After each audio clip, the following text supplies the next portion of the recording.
نتابعوا شنو عطانا في خلال الجوله، على الاقل الجوله الاولى اكيد اللي كتحمل بالطبع تحمل مباريات قويه، ونذكروا بانه فريق الوداد الرياضي البيضاوي هو اللي فاز باللقب. اذا الجوله الاولى اولمبيك خريبكا امام الرجاء، انت اللي بغيتي الرقم واحد السي مصطفى السكادي. الراك اولى جولته بالدوري الاحترافي غيواجه الكوكب المراكشي.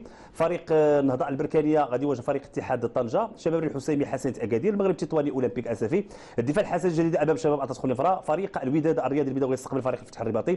والجيش الملكي امام نادي سريع واتزم. هادو هما يعني السي مصطفى السكادي، شنو التعليق ديالك؟ وغتبدا اكيد باللقاء الاول. فاش كنشوف هاد المقابلات تيبان لي مقابلات كلها صعبه وما يمكنش تكهن بشي نتيجه قبل. نعم دابا كنتابعوا الجوله الثانيه اللي من خلال الرجاء يواجه الجيش الملكي من اللقاء القوي. الكوكب اولمبيك خريبكا اتحاد طنجه الراك حسنيه اكادير النهضه البركانيه. اولمبيك اسفي شباب الحسيمي. شباب اطلس خنيفره المغرب التطواني. الفتح الدفاع الحسن الجديدي سريع واتزم اللي غيستقبل فريق الوداد. امامنا الجوله الثالثه الرجاء الكوكب اولمبيك خريبكا اتحاد طنجه الراك حسنيه اكادير النهضه البركانيه. اولمبيك اسفي شباب الحسيمي شباب اطلس خنيفره المغرب التطواني. الفتح الرباطي الدفاع الحسن الجديدي سريع واتزم. الجيش الملكي امام الوداد. غنمشيو للجوله الرابعه الكوكب المراكشي الجيش الملكي. اتحاد طنجه امام الرجاء حسنيه اكادير اولمبيك خريبكا.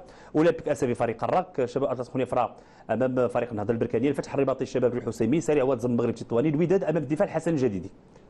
الجوله الخامسه الكوكب المراكشي اتحاد طنجه الرجاء حسنيه اكادير. اولمبيك خريبكا اولمبيك اسفي. الراك امام شباب اطلس خنيفره. النهضه البركانيه الفتح الرباطي. شباب الحسيمي سريع واتزم. المغرب التطواني يستقبل الوداد والجيش الملكي امام الدفاع الحسني الجديدي. الجوله السادسه اتحاد طنجه الجيش الملكي حسنيه اكادير الكوكب المراكشي. اولمبيك اسفي الرجاء. شباب اطلس خنيفره اولمبيك خريبكا. الفتح الرباطي الراك سريع واتزم النهضه البركانيه. الوداد شباب الحسيمي والدفاع الحسن الجديد المغرب التطواني. كيفاش كتشوف المباريات سي بكاوي؟ حنا كنواصلوا نتابعوا البرنامج. اذا المباريات في الواقع ان كل مباراه ان كل دوره انها بطوله. نعم. عندك ماتش يعني هذا الجوله السابعه، ولكن انه البدايه ديال المباراه والنتائج اللي غيتفرزها البدايه ديال البطوله هي اللي ربما غادي يكون عندها تاثير على ما تبقى من السيروره ديال البطوله. نعم. ولكن كل المباريات انا بالنسبه لي في نفس المستوى. نعم. حتى الطريقه باش تخصص بعض الارقام. نعم. كتعطي لك واحد ربما واحد الانسجام في البرنامج العام. نعم، وهذا يعني السي مصطفى السكادي الفرق والانديه اكيد كنتمناو انه الاستعداد يكون استعداد جيد في بدايه الموسم. يمكن يعني اغلب الفرق خلات يمكن يعني الاطر ديالها والمدربين ديالها اللي يمكن انه يعني البدايه تكون موفقه ديال الدوري الاحترافي، وحنا كنتابعوا باقي المباريات بما فيها اكيد الديربي تابعنا خلال الجوله العاشره اللي غيكون بين الوداد البيضاوي والرجاء. تفضل السي السكادي.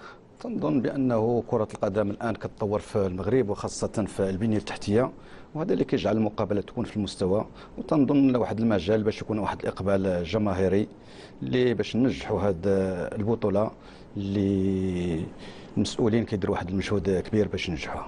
نعم. اذا تنظن بانه المقابلات كيبانوا كلهم مقاربين، غادي يكونوا كلهم صعب. كاينش اكيد. والطموح ديال يعني مشترك ديال الانديه هو ليس فقط انه الفريق ينشط، ولكن اغلب الانديه يمكن طموحها يمكن الموسم فروق اللي كان تدريب وداروا انتدابات وكاين امكانيات، هذا ما نقدروش